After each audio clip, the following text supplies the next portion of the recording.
Uingereza yaishutumu Urusi kwamba imemuua Alexei Navalny ambaye alikuwa ni mpinzani mkuu wa rais wa Urusi Vladimir Putin kwa kutumia sumu ya chura.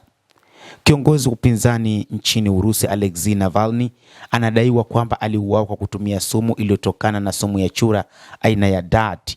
Hii ni kwa mujibu wa taarifa iliyotolewa na Uingereza na washirika wa Ulaya. Miaka miwili baadaye tangu kifo cha Navalny katika koloni la Siberia, Uingereza na washirika wake wameilaumu Kremlin kufuatia uchunguzi wa sampuli za nyenzo zilizopatikana kwenye mwili wake. Hakuna maelezo kuhusu sumu hiyo iliyoitwa epibetidine kwa jinsi ilivyopatikana katika sampuli zilizochukuliwa kutoka katika mwili wa Navalny, ofisi ya Wizara ya Mambo ya Nje ya Uingereza ilisema. Akizungumza kutoka katika mkutano wa usalama wa Munich, waziri wa mambo ya nje Yvette Cooper alisema ni serikali ya Urusi pekee iliyokuwa na nia na fursa ya kutumia sumu hii hatari dhidi ya Alexei Navalny wakati wa kifungo chake nchini Urusi. Ingawa Cooper alitangaza matokeo hayo, taarifa ya pamoja iliyotolewa na Uingereza, Sweden, Ufaransa, Ujerumani na Uholanzi. Cooper alikutana na mjane wa Navalny, Yulia Navalnaya, katika mkutano huo wa wikendi hii. Urusi ilimwona Navalny kama tishio, Cooper alisema katika hafla hiyo.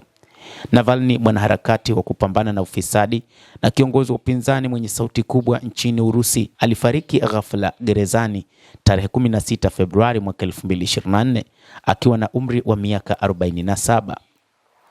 Mnamo mwaka 2022 aliwekewa sumu kwa kutumia dawa ya neva ya Novichok.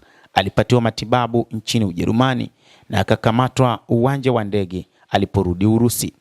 Kabla ya tangazo la Jumamosi, mke wa Navalny, Yulia Navalnaya, alikuwa akisema mara kwa mara kwamba mumewe aliuawa kwa sumu alipokuwa akitumikia kifungo katika koloni la dhahabu la Arctic mwaka 2024. Mnamo mwezi Septemba mwaka uliopita, Navalnaya alisema uchunguzi wa sampuli za kibiolojia zilizoingizwa kimagendo ulifanywa na maabara katika nchi mbili ulionyesha kuwa mumewe aliuawa.